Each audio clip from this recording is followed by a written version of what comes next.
I'm here. What? Sorry. Okay, okay, let's look at this screen space. I don't know what I'm doing. I hate this. So I'm gonna look at scary things. Okay, that's good, mate. So, what's some scary stories today? 9 real life horror stories was.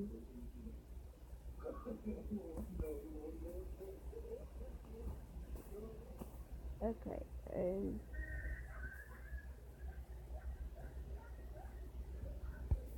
would you please turn that down? Oh gosh, okay.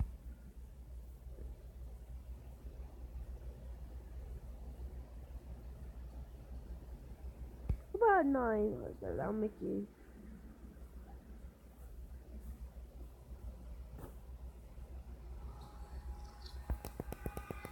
I can hear nothing barely say.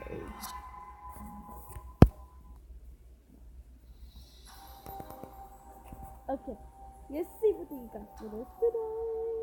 I would like to put in this.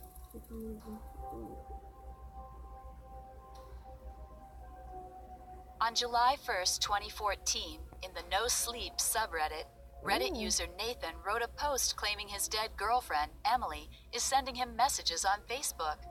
Emily died on the 7th of August 2012 in a car collision. On September 4th, 2013, he received the first of what was to be many messages from his dead girlfriend. It began with a simple hello. According to Nathan, only he and Emily's mother shared admin privileges of Emily's Facebook account.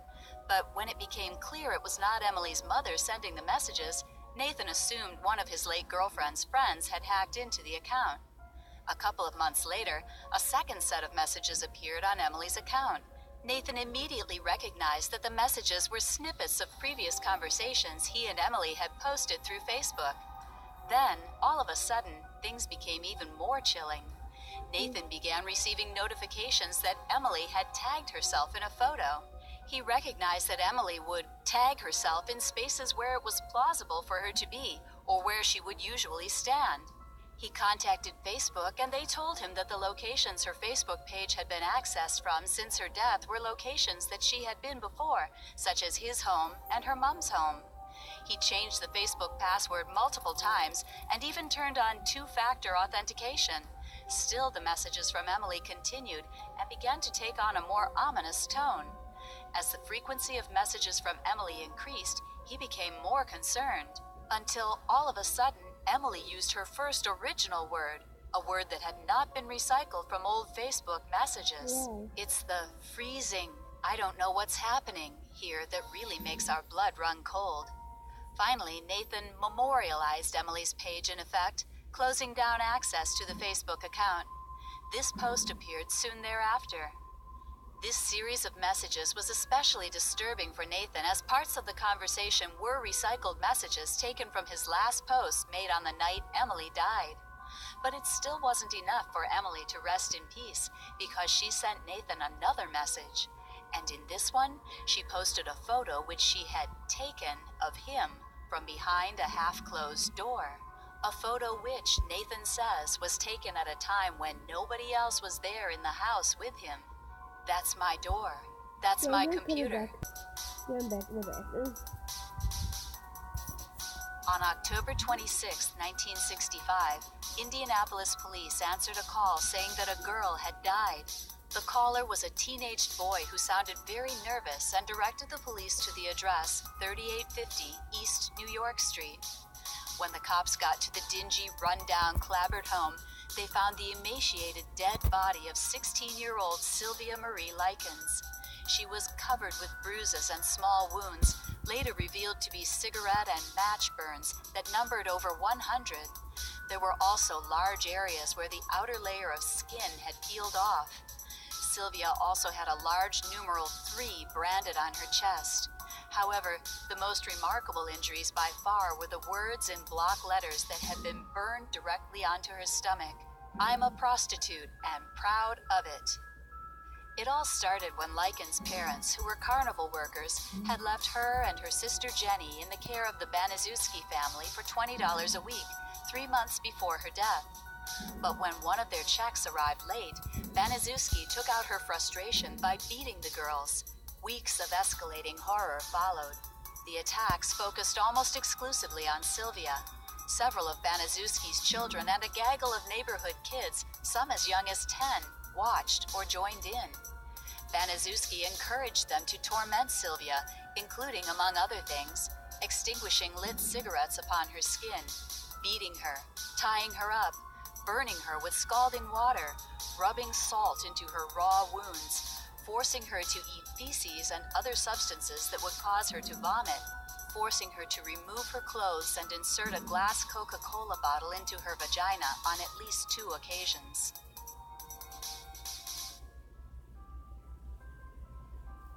That was just horrible. I do not like this place. On February 2nd, 1959, 9 ski hikers were found dead on the East Shoulder Mountain, Kolatsiakl, Russia, eerily called the Mountain of Death by the indigenous Mansi people.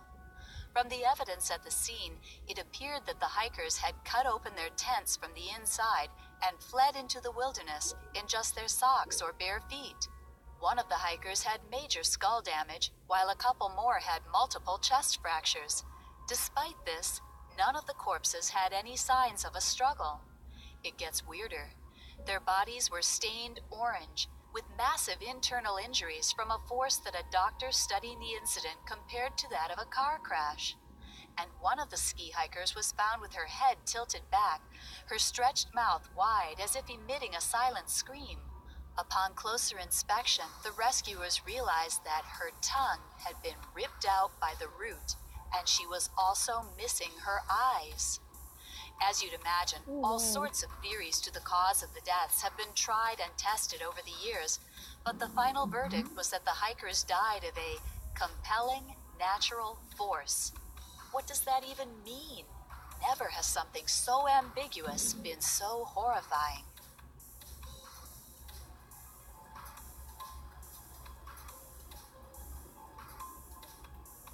There's always that moment of dread when you stick one foot out from under your covers, as you envisage a paranormal activity-style death being dragged down the stairs. You have an instinctive worry with what's under your bed from a young age, even though nothing has ever been under there. One particularly disturbing case was in 2003, when a guest noticed a foul smell in his room at the Capri Motel, Kansas City, and complained to staff. After 3 nights of opening windows and no doubt gallons of Febreze, the stench would not leave, causing the poor guest to vomit in the room. When cleaning crew began shifting furniture to clean the puke, they found the decomposing corpse of a man wearing only a nun's wimple and fishnet stockings. To repeat, he slept in that bed for 3 nights.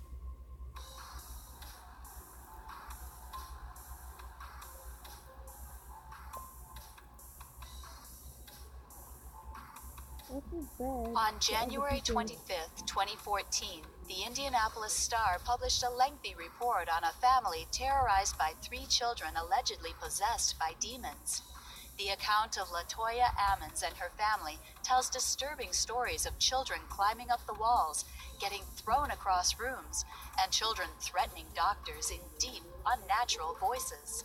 It would seem like something straight out of a movie, except all of these accounts were more or less corroborated with nearly 800 pages of official records obtained by the Indianapolis Star and recounted in more than a dozen interviews with police, DCS personnel, psychologists, family members, and a Catholic priest. One of the more chilling sections of the report includes a segment about the possessed 9-year-old.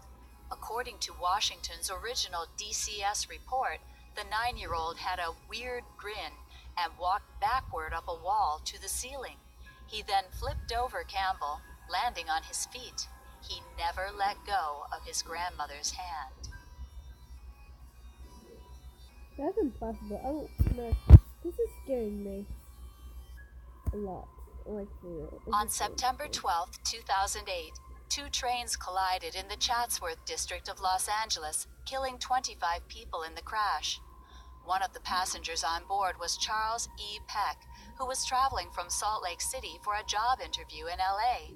His hopes were high on landing the job as his fiancée, Andrea Katz, lived in California and he planned to marry her if he was hired. During the next 11 hours, Peck's mobile phone sent numerous calls to his fiancée, son, brother, stepmother, and sister. Overall, his loved ones received a total of 35 calls. However, each time they answered, they only heard static. When they called back, the calls went straight to voicemail. The family could only be optimistic and assumed Charles was alive in the wreckage and calling for help. When the search team finally traced Peck's phone signal and discovered his body in a lead passenger car, where most major injuries and deaths occurred, they reported that Charles had died on impact and that he couldn't have possibly made the calls. What's even stranger is that they never found the phone. Wow.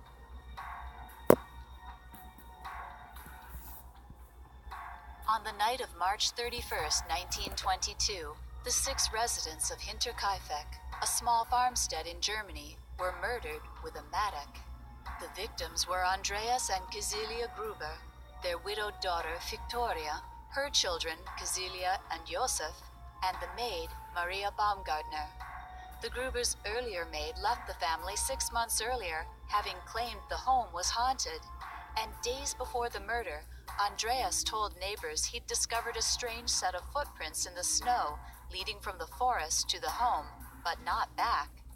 He'd also heard footsteps in the attic, and a set of keys went missing.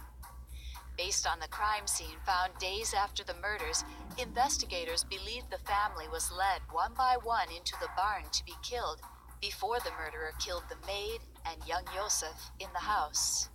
It is believed that the perpetrator remained at the farm for several days. Someone had fed the cattle and eaten food in the kitchen. The neighbors had also seen smoke from the chimney during the weekend. As creepy as it sounds, the killer was never found. Wow.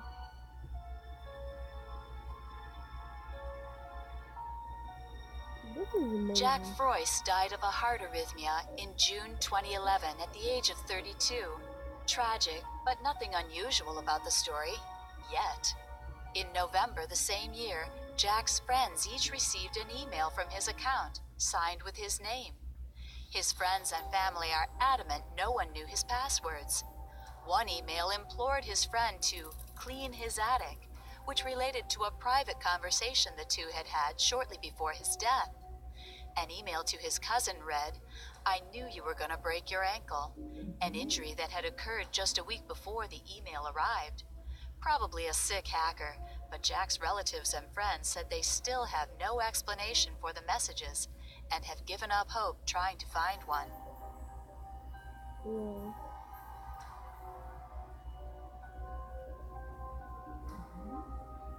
Probably the most notorious killer clown in human history, John Wayne Gacy was a Chicago serial killer responsible for the murders of at least 33 young boys.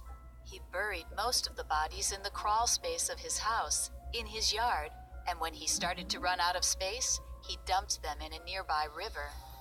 As Pogo the Clown, Gacy performed at children's parties during his time off from working as a building contractor. In 1972, he brought a teenage boy named Timothy McCoy to his house and killed him. He would go on to lure dozens more to his home, then torture, rape, and murder them. He was later caught in 1978. Imprisoned for life, he started a second career as a painter, creating images of himself in full clown makeup. Oh, heck no.